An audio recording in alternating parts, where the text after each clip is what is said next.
Welcome everyone to today's webcast, How User Behavior Analytics and User Activity Monitoring Promotes Effective Incident Response, sponsored by Veriato. I'm your host, Nick Cavalancia from Tech Evangelism. Now before we get started with today's webcast, let's cover a few housekeeping details. First off, today's webinar is being recorded, so expect an email in the next few days with the link of the recording. Today's slides, as well as a number of the resources, should be available shortly in the handout section of the GoToWebinar control panel. So feel free to download those once you see them there in that section. And then lastly, we encourage you to ask questions throughout the webinar. We're going to cover those questions at the end of today's presentation, but it's good to use the question section of the control panel throughout the webinar. That way you've got the question nice and contextual based on what you're thinking about, what you're hearing in today's webcast, and make sure you submit any questions that you have, and again, we'll take those at the end of the webcast today. Now we've got two great speakers today. A bit later, you're going to hear from Mike Peralt. He's a senior sales engineer from Veriato. But first up is Derek Smith. Now, Derek's got over 30 years in the security industry. He's a former government agent. He's a cybersecurity SME. He holds a number of certifications, CISSP, Security Plus, et cetera, et cetera. He's got 8 college degrees. You heard that right. He's the definition of an overachiever. He's also a published author, conference speaker, cybersecurity analyst for several international and local television news stations. He's a government program manager and more, as if there's more that the man could be doing. But you can follow him on Twitter at Derek A. Smith1. And with that, you guys, you're set for a treat today. Derek, take things away. Hi, everybody. Thank you very much, Nick. Thanks for having me today. And everyone, thanks for spending your time and being here with us today. So I'm going to get started. I don't want to waste a lot of time. Nick has said all there is to say about me. I was like, who is that guy he's talking about? But anyway, let's get started. I want to talk to you today about how I can help you make your incident response better and how that can be done by using user behavior analytics. So I'm going to get right into my slide deck here. I see people are still coming in, so people will be joining us throughout. But let me just get started here. So again, that's me. I'm Derek Smith. I don't have to say anything else about me. But I love this cybersecurity stuff, and I love helping people like you build better cybersecurity within your organizations. I like educating you about these different types of things and the different types of ways you can make cybersecurity better for yourself, and hopefully not end up in the news like a lot of these other companies that we're seeing now. We turn on the news every single day, and we find a new company, a new large company. We're not even hearing about the small ones that's had a super breach. We look at Uber just last week. 57 million records were lost, were stolen. They weren't lost, they were stolen. 57 million. We hear about Experian and Equifax and Sony and all these things. We don't want to become the next victim or the next news story. So let me tell you how we can respond to some of these incidences as we run across them. Now, first, let's just talk about incident response in general and what we're seeing in the numbers out here in the market today and what's happening out here. Also, when you get a chance, you can download my white paper that I wrote about this at Veriato as well.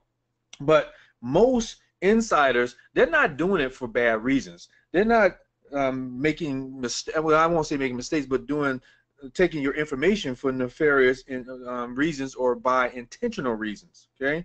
But what's happening is that their negligence or their lack of attention to cybersecurity is making them the weakest link in our security chains, in your security chains, right? So, for example, look today at the news headlines. We see about ransomware every day. And as a matter of fact, when I talked about Uber, they were taken by a ransomware attack. But ransomware infects our IT systems through negligence. And that's through negligence of our insiders clicking on email links that when they first look at them, they seem innocuous. But unfortunately, they oftentimes deliver dangerous payloads as the desired file is being downloaded. You might get your file, you might get your music, but once you download it, you're also getting something else that you don't want to get by some type of virus or some other malicious activity. Think about Paya or WannaCry. Those ransomware attacks are out there not too long ago. So if you look at the slide I have in front of you, this shows you who those individuals who threaten to secure your IT system are and your network and your digital assets. And if you notice in the orange section, it says here that only 38% of threats come from attackers outside the organization. Now, I'll say this, 38% are a lot of people, but only 38% comes from the outside. And what does that mean to us? That means that a whopping, I have 60%, but a whopping 62% of all cyber incidents are caused by insiders. And let me kind of break that down for you a little bit of how that works out. So only 38% of the threat, you see that again in orange, comes from outside, right? So 2% comes, which is the green section, comes from what I call credentialed imposters. And those are criminals posing inside your company as employees. And you know, I spent 18 years as a federal agent, so you might sit there and think, well, nobody does that. Nobody poses inside an organization or comes to get hired just so that they can steal our intellectual property. But let me tell you this, as a former federal agent, that is not true. That does indeed happen. So a credentialed imposter is an individual who sought and gained employment within your company, and their main reason, their main purpose is to infiltrate your company's security and access your confidential and other digital assets. Okay. Now, usually they're not going to be the vice president or someone big that's going to stand out. They're going to be those low-level employees. I don't mean stature or anything, but they're going to seek out jobs where they're not going to be noticed. They want to be able to hide in plain sight, and then they walk around and they're going to be stealing things. So while employed, they're going to seek to access your digital assets, as many of them as possible, so they can covertly swindle or manipulate or steal or by other means acquire increasingly higher system access credentials from you. 14%, as you see highlighted by the yellow, comes from insiders with criminal or malicious intent, people who intend to harm you. Let's face it, some of our employees have bad attitudes, or they develop bad attitudes over time. And these individuals, even though they're a minority, they can pose a significant risk to your organization because they intend to use their authorization and access to assets for their criminal or malicious purposes. Or even if it's not criminal, it could be malicious because they're upset they didn't get a raise, they didn't get a promotion, and they just want to hurt the company. Right? And then a whopping 46% comes from negligent insiders. These are employees and other people who make legitimate mistakes. So almost half of the data losses and the data breaches you experience in your organization comes from simple mistakes, people. Simple mistakes. How do we deal with that? Let's keep moving on. I won't cover all of these, but there's some other key incident findings that's out there also. Basically, 90% of organizations feel vulnerable to insider attack. 90%. That's a big number out there. Even though we have all this technology and everything else we put in place, 90% still feel vulnerable. The main enabling risk factors include having too many users with excessive privileges, 37% of those, increasing number of devices with access to sensitive data. Think about bring your own device policies. You know, how do I control all these telephones and iPads and iPods and whatever else that are out there from infiltrating our organization and exfiltrating with our data, right? Another one is the increasing complexity of information technology. It's just getting harder to understand all this stuff. I work in the technology field, and I still don't know how to handle most of the stuff, half the things, over half that comes out on a daily basis. Okay? Just a couple more things I want to cover on this slide, but 53% majority have confirmed insider attacks against their organization in the previous 12 months. Did you get that? 53% confirmed that there's been some type of incident within their organization within the last 12 months. And they say typically less than 5 attacks, but how many do you need? And these are probably just the ones that's getting reported. Now, last I want to point out on this slide, and I have it in red there, that the use of user behavior monitoring, what I'm talking about today, is growing. People are starting to get it. People are starting to know that I can't only spend money on outside activities, I have to spend money looking at what's happening inside my organization also. So 94% of organizations now deploy some method of monitoring users. Now, I don't know if it's all user behavior analytics like I'm talking to you today, but 94% are doing something. I'm going to tell you how to do the right thing today. And 93% monitor access to sensitive data. So let's look at some of the consequences that we have with all these different things that's going on, with people trying to get into our organization, with insiders being a threat, 46% of people making mistakes. What are the consequences? Well, 56% purposely initiated with criminal or malicious intent. 56% of incidences were done because they wanted to do something criminal or they wanted to do something malicious. And now I'm talking just about your insiders here, okay? I'm talking about people who work for your organization. The result, 23 significant asset-threatening cyber incidents happening every year, okay? And that's a lot. 23. How many does it take in your organization to be the one that puts you out of business? Especially if you're not a large organization that can weather the storm. Think about this. When you go and look at an organization getting a threat, what is a breach, what is the first thing they do? A lot of them give you services where you can check your credit for a year or something like that. Let me think about this. Uber has 57 million records that were compromised. So let's say 50 million of them were employees that I have to, not employees, but customers that I have to give Equifax or TransUnion or something to. How much money is that costing my organization? That's not even taking into consideration whatever was stolen, if anything was stolen. 26% probability of material data loss in your organization. And the cost of a data breach, get this, the cost of a data breach could hit the $4 million mark.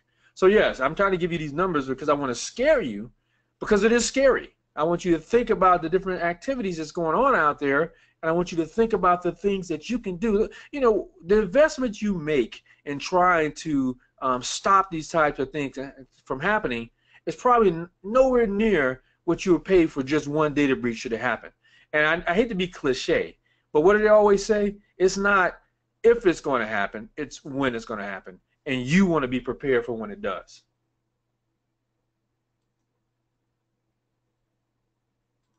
All right, so what are they looking for when they get into our organizations? Well, I mean, we pretty much have a good idea. They want to steal everything they can get their hands on if they can.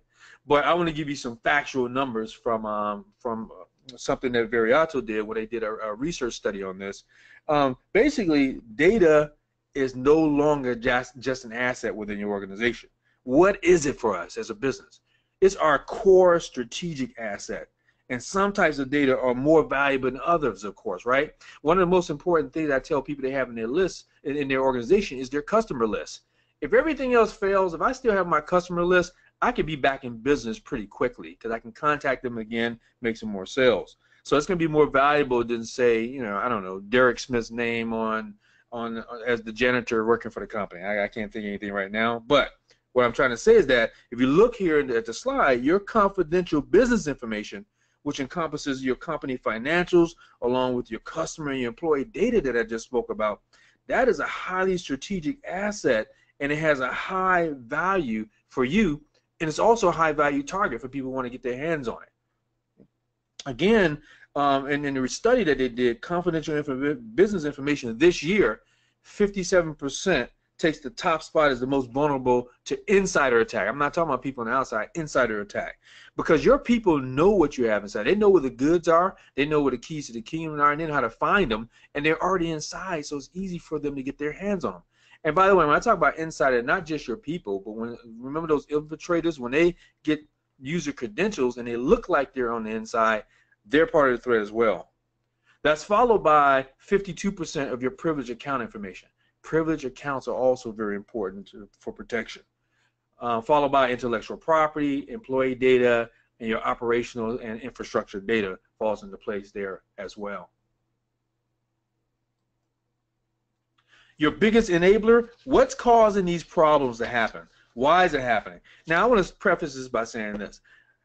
Most of you, if not all of you, listening to this call are pretty cybersecurity savvy. You know, we feel like we got it together. You know, I've been doing this for 30 years now. I feel like, hey, I got it together. I know what I'm doing. But if I know what I'm doing, why do we have these high numbers of 90% of people still feeling that they're a threat, that they're threatened, that they're vulnerable, and 56% of people inside still stealing things from us? Somewhere we're missing the point. We're missing the boat. So let's look at what enables these things to happen. And as I say here, the biggest enabler of accidental insider threats. This is just the accidents that I talked about, the 56%. Well, the most common culprit is accidental exposure by employees. So cybersecurity experts view phishing attempts that you see here, 67%, as the biggest vulnerability for accidental insider threats. Phishing attacks, what they do is they trick employees into sharing sensitive company information by posing as a legitimate business or a trusted contact. And they often contain some type of malware attachment or ransomware or hyperlink or something. Let me tell you a quick story. Maybe less than a month ago, I was at my job and something came up on my computer and it said, Derek, someone at your organization has put you in for an award. And I'm like, I've been doing this for 30 years. I know better. I'm like, an award, somebody put me in for an award. That's great. Now I'm sitting there thinking, but you know what? This is probably a phishing scam. This is probably not true. So what do you all think I did? I'm going to give you a second just to think. As the 30-year expert that I am, I went and I clicked it. I couldn't help it. It was clickbait. I clicked it. And what happened is that a banner came up saying, if this was a real phishing attempt, you'd have fallen a victim. Those weren't the exact words, but basically I fell for the scam. And the thing is, maybe 2 weeks before that, we had training on this stuff. We gave the whole organization, I work for the IRS, we gave 40,000 employees training on this. I'm one of the guys doing the training, and I fell for this myself. So why do you think 56% of employees are still failing? Because we're not, because we can't just rely on the human anymore. You can't rely on Derek to do the right thing or your employee to do the right thing. We have to have another means of making sure that the right thing is done, enforcing that the right thing is done. And I'm going to talk about that as we go on. All right, so 67% phishing attempts, 56% weak reused passwords, still doing the same thing. Let me tell you, at work I have to maintain about 15 to 20 passwords. Now, how many of those do you think I can keep in my brain at 54 years old?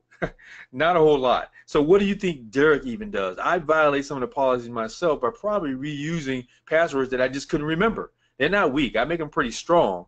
But, am I following all the right things, the right ways to try to remember 15 to 20 of them? No, you probably have 15 to 20 duplicated passwords, reused passwords. That's why 56% is it was one of the biggest enablers. I'm a person just like everybody else here.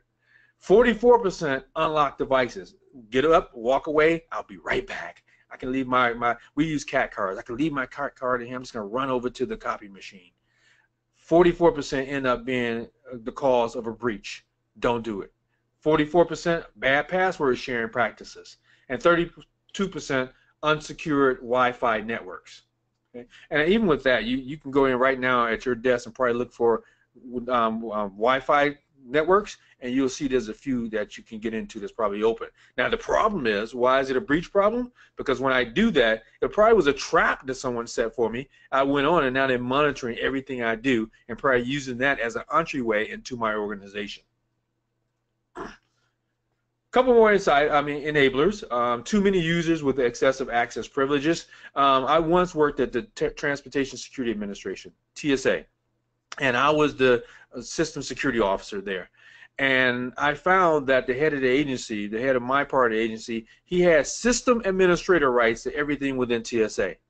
And I went to someone and said, well, why does he have this? They said, well, you're going to tell him different? Are you going to tell him he can't have it? And I said, well, that's my job. Sure, I'm going to tell him. And when I went and told him, he couldn't wait for me to get rid of it. He didn't even understand what I was talking about. He's like, Derek, I didn't know I had this. I don't know why I have it, and I definitely don't need it if you told me the consequences. The problem is people aren't educated, and other people are afraid to tell folks that they shouldn't be using certain things. Too many users with excessive access privileges. We have increasing numbers of devices I talked about. Technology is more complex, and all those things that I've been talking to you about are already enabling us or enabling those insider attacks or insider attackers to take advantage of our networks, our systems, our enterprises. Here's the frightening reality. And I told you this up front, but I really want to emphasize it here. With all that we do, I don't know if you're cybersecurity professionals, I don't know if you're business owners, I don't know what your status is, but with all that we do, 90% still feel vulnerable to insider attacks. They feel like they're extremely vulnerable. This breaks it down. Very vulnerable, moderate, but all of us have a fear of vulnerability within our organization. Why is that? You spend, and let me say that, I want to take a step back for a second and talk about Uber again. A couple of days ago, the chief security officer and his staff was fired from Uber. See, in our field with cybersecurity, I love the field, it's a great field, but somebody has to be the scapegoat. And I won't even call it a scapegoat. It is our job to ensure that those type of breaches don't happen. Now he didn't. Now I told you it's not when, it's if it's going to happen. So it's going to happen. So but the problem they had there real quick was that they kept it secret for over a year. Okay, they paid a hefty ransom and they kept it secret for a year. The thing is, we have to deal with these problems. We have to deal with them quickly. We have to deal with them now, and we have to deal with them the right way. But the point is that it's going to happen, and 90% of us fear it happening and fear when it's going to happen. Okay, let's move to the next one here. I'll get out of these statistics in just a second. So what I want to do is I want to take a look now at the landscape here. So how is this happening? As you see, what I have here is that external threat, that's just a small part of it. That's just what we see on the surface. What's really happening, what's really costing us, is happening behind the scenes, that insider threat. Number one, I won't say number one, I want to rank these, but privileged users. And those are the folks that we give the keys to the kingdom to. They need access to do their job. But what I've seen oftentimes in organizations is when I go to do an inspection, the privileged user, they have a user's account and they have a privileged user account. And I'll observe, and these guys will be surfing the net. They're sitting there bored, number one, right now. They don't have a call. They're surfing the net and they're doing it with their privileged account, because the user account is probably blocked. They can't go see the things they want to see and do the things they want to do online, so they use their privileged account. So if a bad guy compromises that account, now they become, guess what? A super user themselves, a privileged user in your organization, just like that system administrator. Third parties. Target happened because of third party activity. Target can spend millions of dollars. Sony can spend millions of dollars on security measures. But is the air conditioning company that has access to your network spending that amount of money? Is the janitorial service that can log in and do their time sheets or whatever on your system, do they have that kind of protection? We have to see what our third parties are doing. We have to ensure that they're taking the same type of measures that we take. But the thing is, they become an insider. They're inside our organization.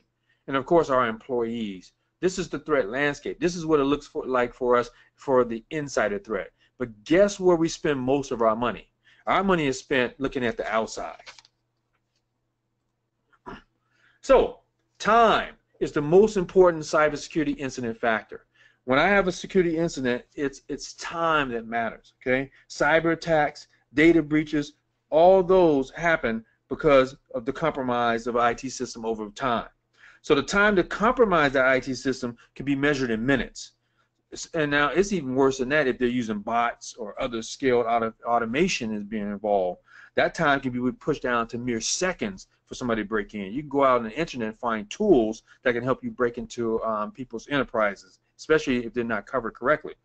So if the compromise results in data exfiltration, the company may be probably hemorrhaging, bleeding confidential consumer information or trade secrets, or your pre-publication financials that you don't want them to see yet, or your strategic plans for your business, or just your employee social security numbers, and whatever else they might be looking for these days. Now, as you see in the bottom, the very sobering reality is that on average, the time to discover that a compromise took place in your organization is not measured in minutes. It's not even measured in days. It's measured in months and sometimes even years before you find out that they've been there taking stuff on a daily basis. And even more than that, the time it takes to contain the incident, specifically the time to root out the discovered compromise from your IT system, is measured in days and weeks also, or even months. It takes a while to do this. So what's happening during that time? They're going to cost your company millions of dollars probably in lost business, if not just money directly, lost business, lost opportunities, tarnished reputations. You might have lawsuits that come out because of this. All these things can be detrimental to your business. I know some of you might be small businesses, and they can actually wipe your business out. Okay? These costs are in addition to that of the loss of compromised digital assets that you might have, or the direct incident containment costs that I'm going to have involved here. So as you see, it's going to cost me a great deal of money. When it comes to responding to your incident, again, time is the most important factor. Now let's take a look at response and how that works. So this is what I call the incident response life cycle. So the core of incident response lifecycle is four things. We have to detect it, we have to contain it, we have to analyze it, and then we have to notify people about it. Yeah, you do have to tell people. I have to tell you that. You can't wait a year like happened with Uber and a lot of other organizations. It's just not Uber. I'm just using them because they're the most recent incident. But it happens with a lot of different companies, and I will venture to say with most companies.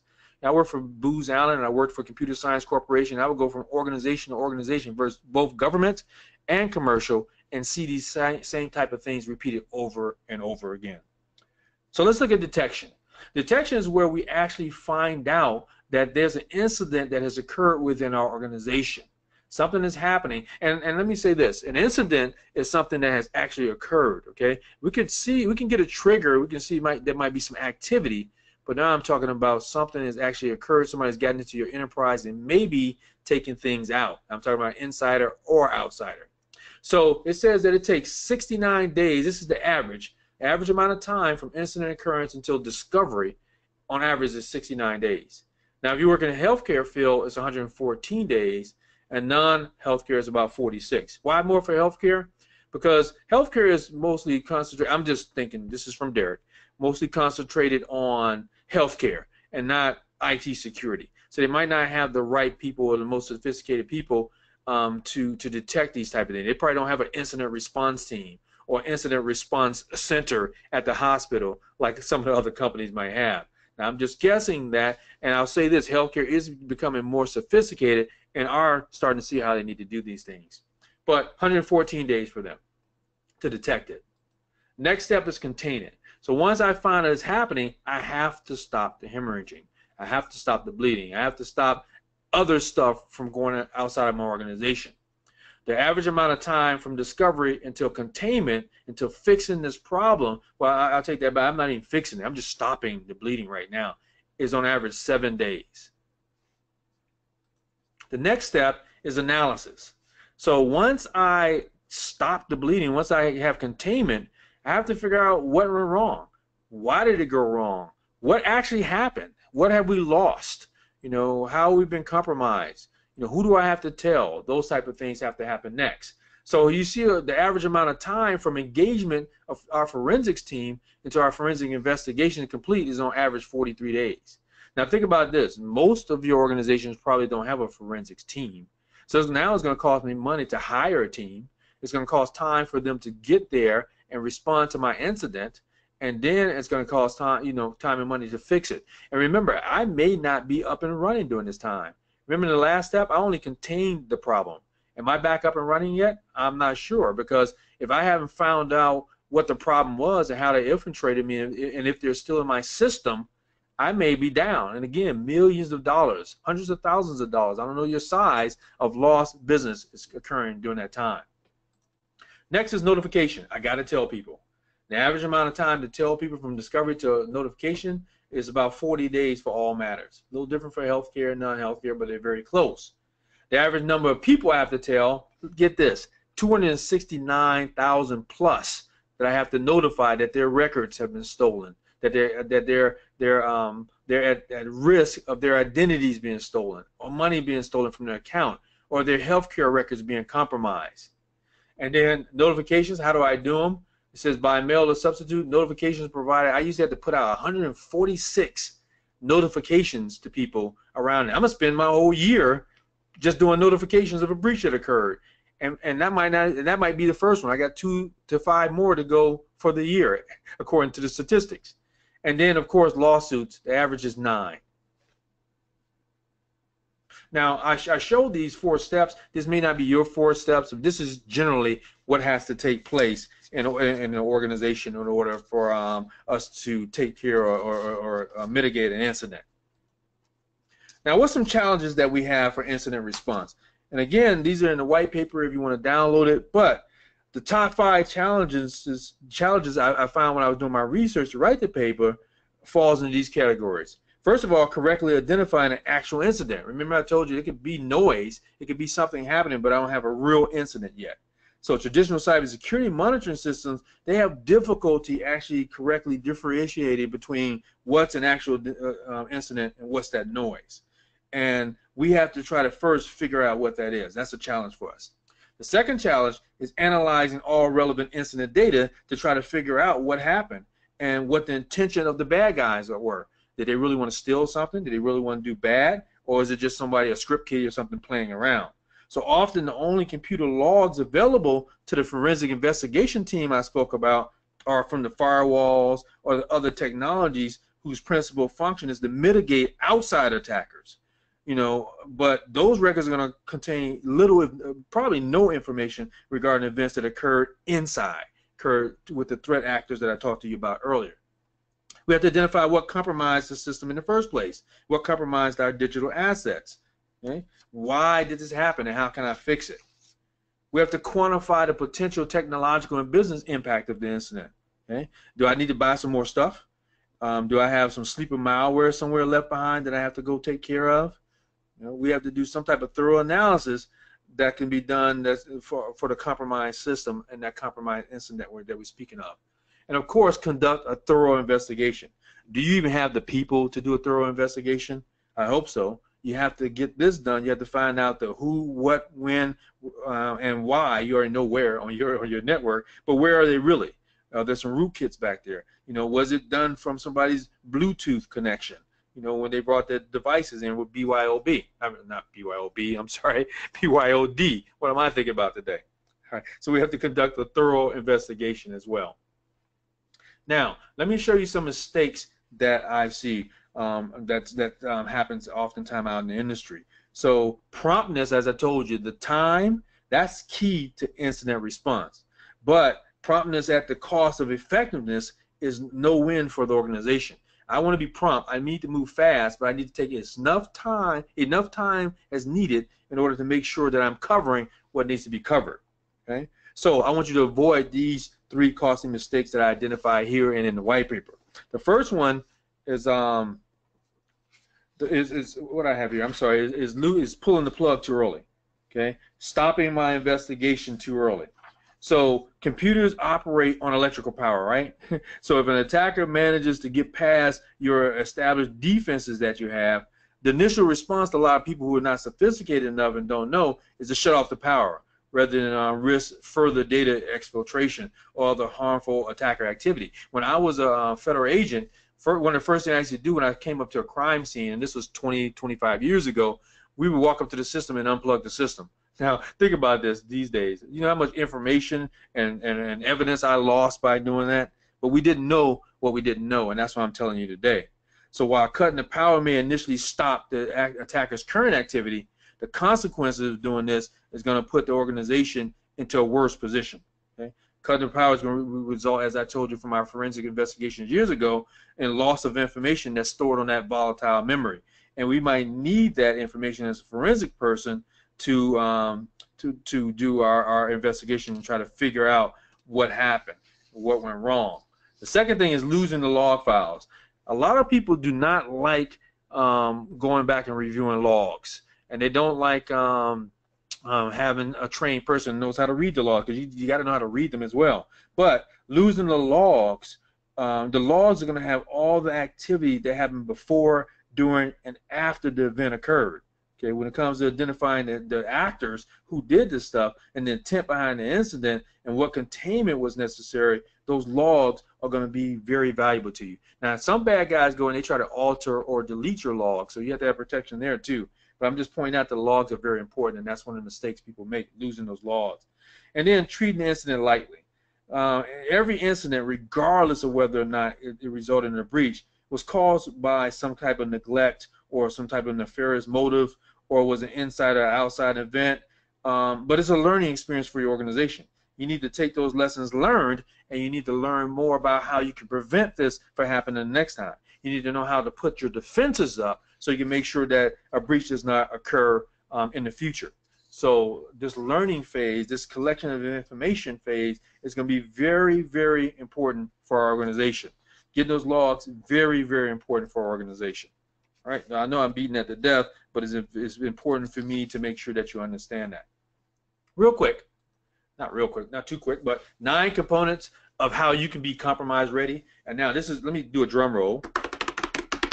This is what we've been waiting for. How do we make sure that these type of compromises do not happen?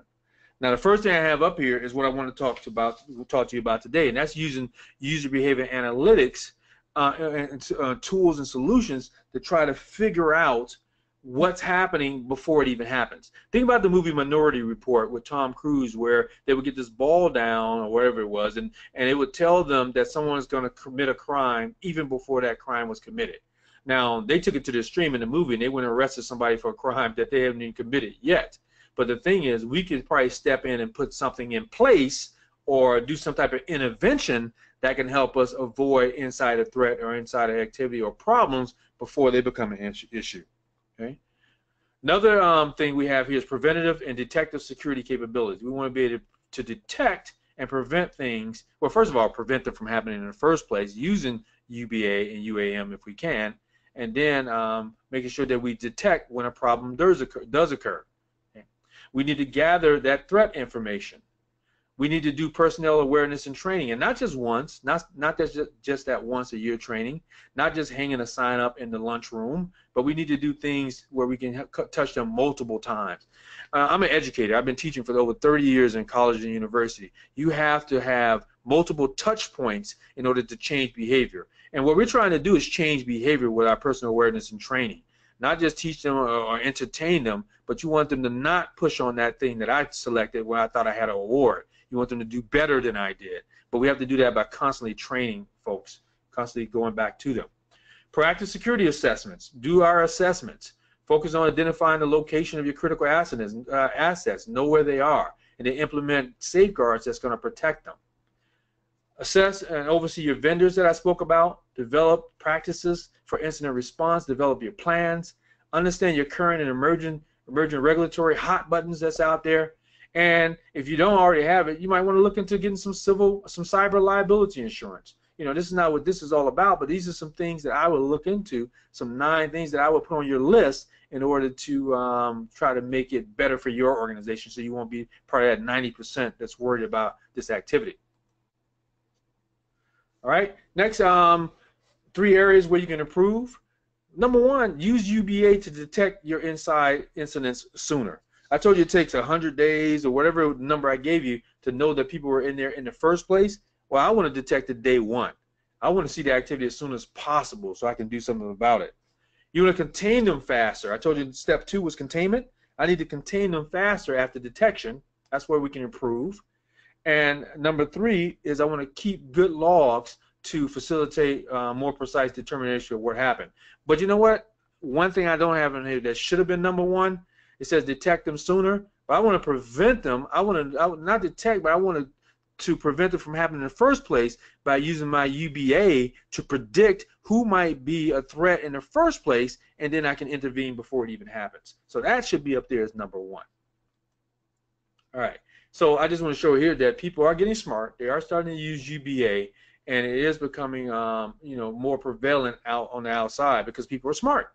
They know that their insider threat, as you saw, is the bigger landscape, so maybe I should spend more money on the bigger landscape.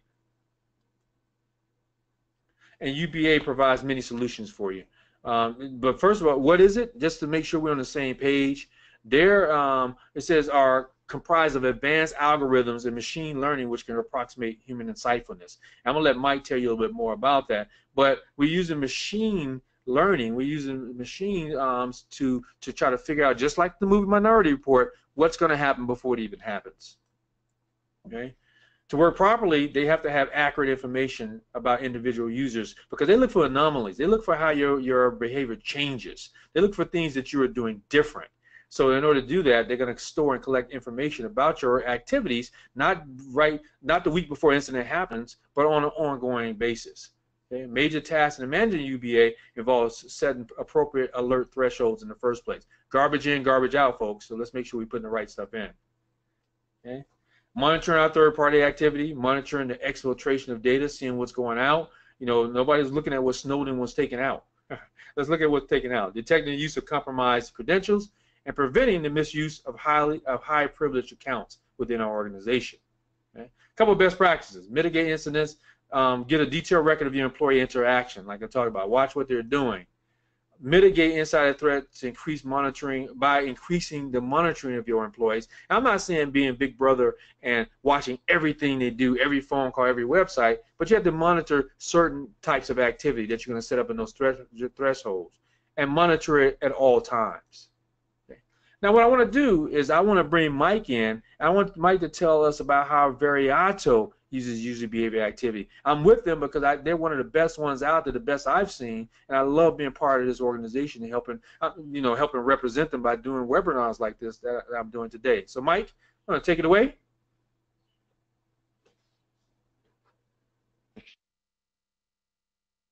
Mike might be on mute. He should be coming on any second now.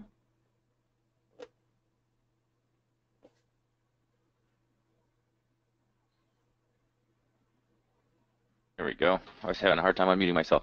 Let me go ahead and change my screen over here.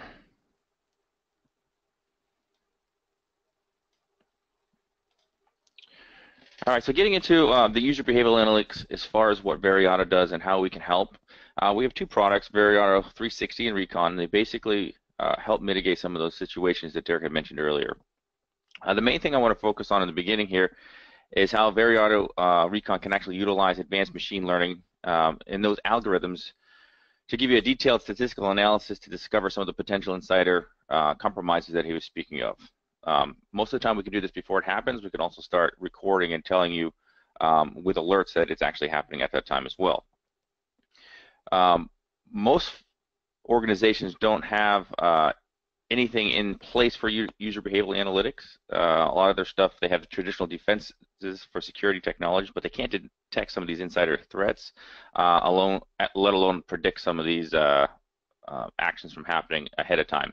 That's where the machine learning and the computer learning comes in handy, that we can actually have advanced algorithms to give you this information. What we're doing with Veriato's 360 Recon, we're monitoring every user that's in the environment.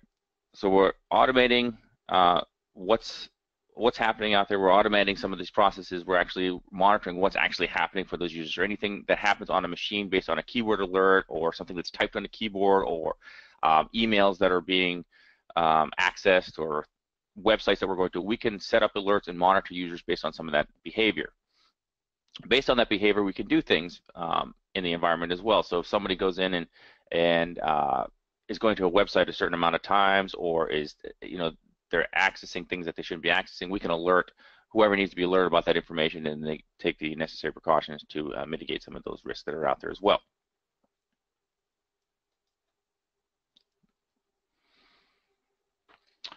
One of the main things that we could touch upon as far as UBA goes is the actual ability to flag, it's a big word, psycholinguistic anomalies that are out there. Basically what that is on a daily basis, as users, as people, as humans, we go through the day from a standpoint of utilizing words like us, or team, or me, things that are a little bit more helpful for the environment, helpful for the company itself. During that time, as things get a little bit, I guess you could say, distasteful, and a little bit, people are a little bit more unhappy in the environment, you'll start to see that their behavior changes. The way that they use those words, the way that they talk, the way that their emails go, start to become more like an I, or hate, or a little bit more drastic for things like that. And we can actually have predictable analysis for that type of stuff, so we can actually go ahead and alert and say, hey, Tom was out there, he used to be happy a couple weeks ago, I don't know what's going on now, why is he having all of these me, hate attacks, things like that going to places. Maybe he's going to job sites as well, maybe he's not happy with his current situation.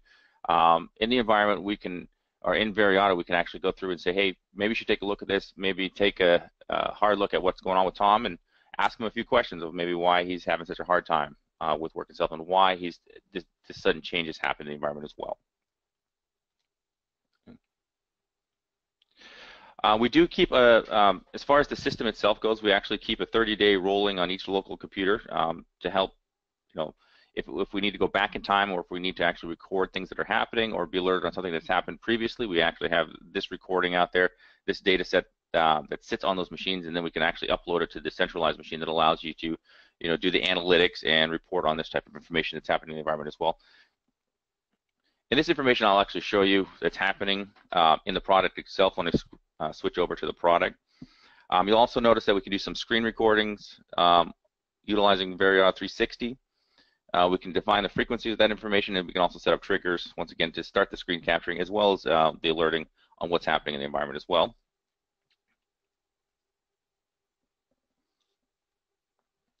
And this basically just gets to the point where you can actually be proactive in the environment for these types of threats, anything from a user behavioral analytics standpoint or things that you want to be monitoring for in the environment when users are accessing sensitive information or keywords that you want to be alerted on. We can help mitigate that type of information and try to be a little bit more proactive of what's actually happening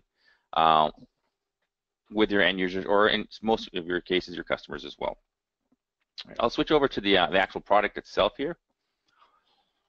Give an idea of what we're kind of put a picture to some of these words.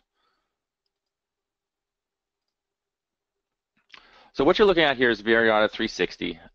What I wanted to show you guys first is what we're actually capturing, so it could kind of give you an idea and some contextual ideas of what we're actually capturing. So you can see things like screenshots, the chat. We can take a look at websites that are visiting, email activity, files that are being transferred, keystrokes that have been typed, any program activity. Anytime someone launches a certain program that we've either approved of or not approved of, user status, and then document tracking, and if you needed to get into network activity as well. We do have the ability to block some certain things.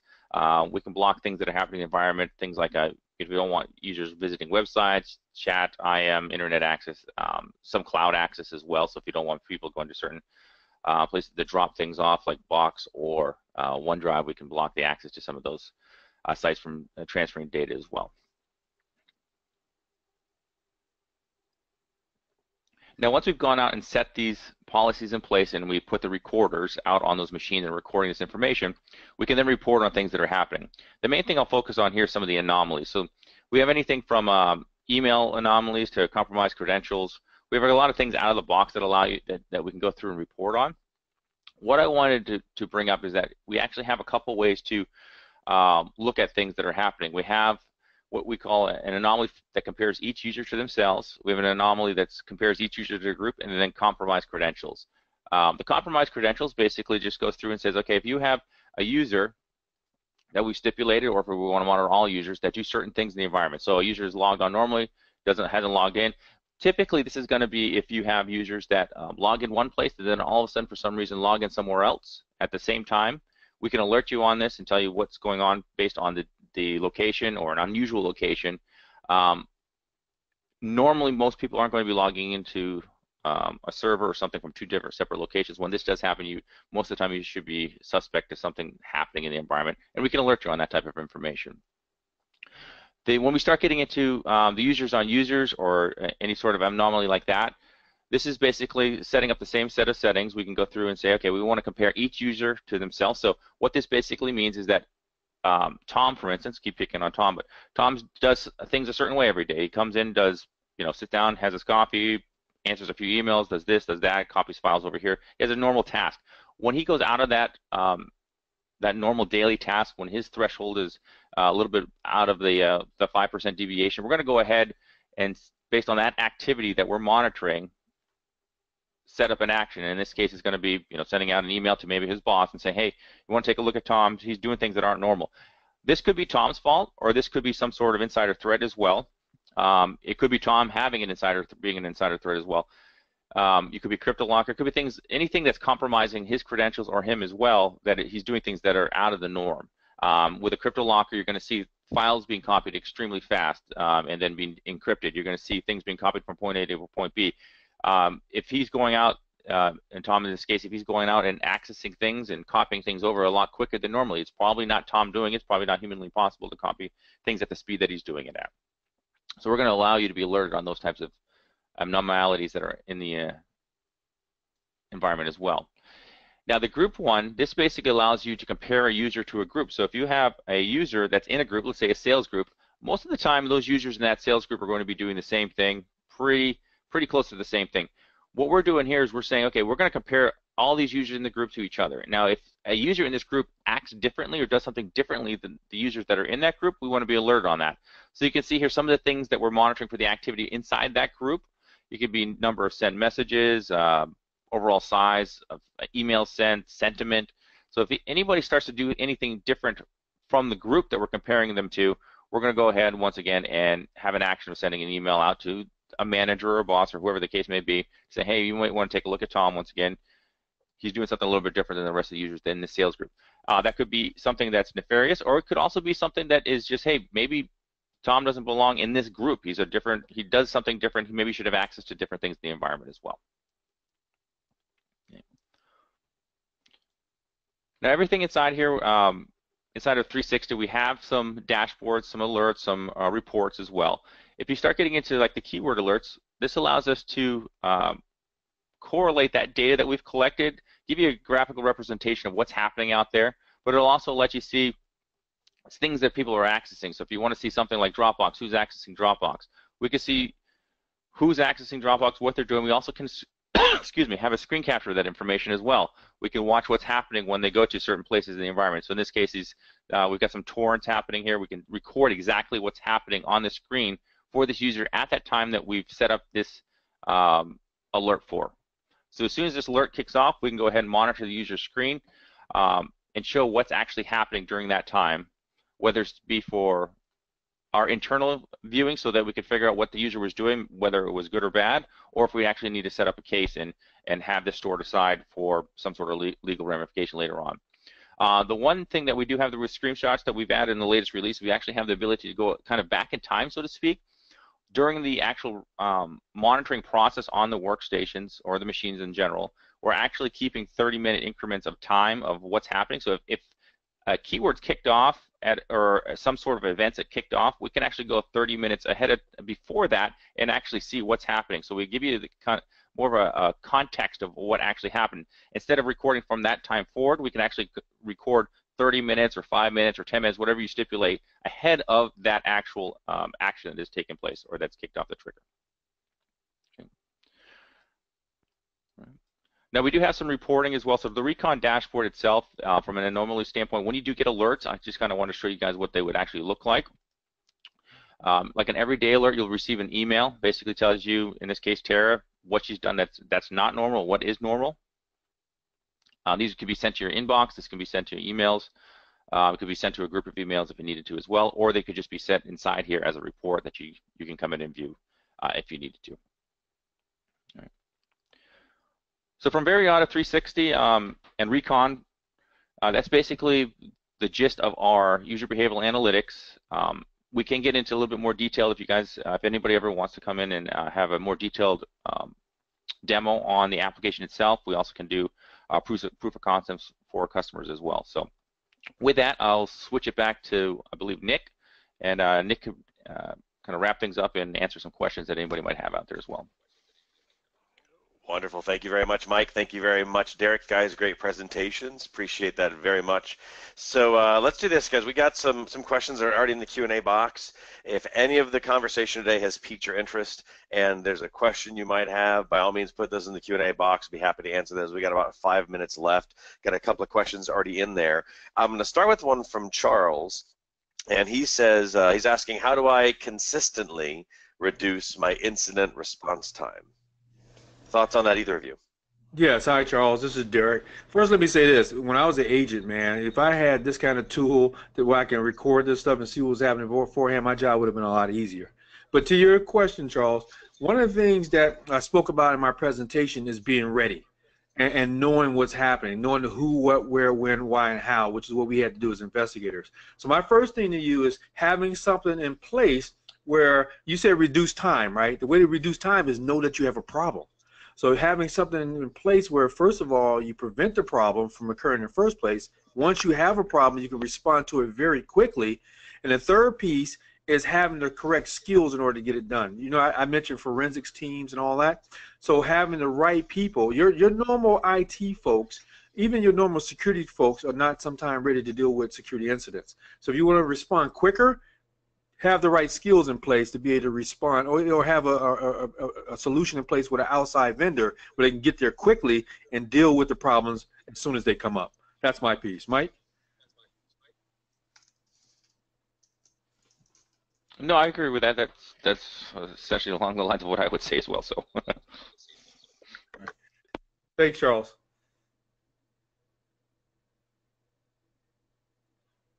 Nick, anyone else?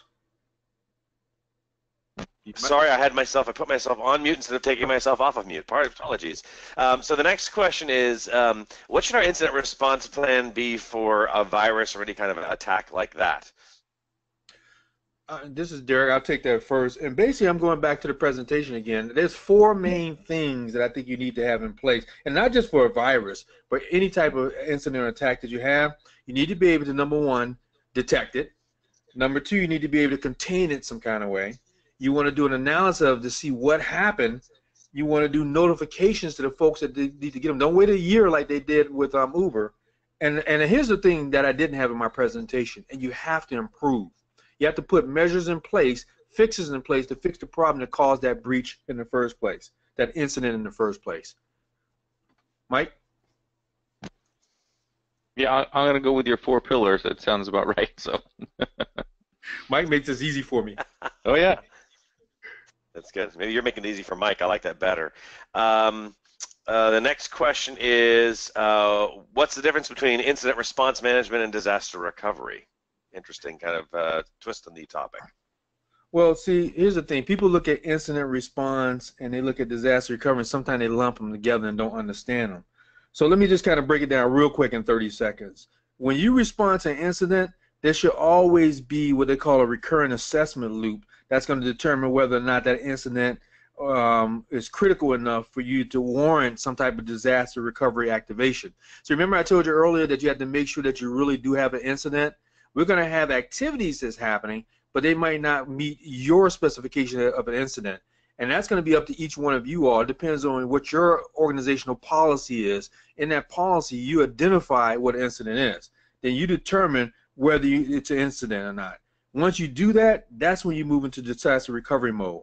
So your disaster recovery procedure activation is going to mean more resources have to come into place for that incident, and that you're going to have to probably spend more time, more days. Management is going to have to be involved. You have to put your story out to the public, all that. So the severity of that incident that you have is going to determine your appropriate response. Is it just an incident response, or is it now recovering from a disaster?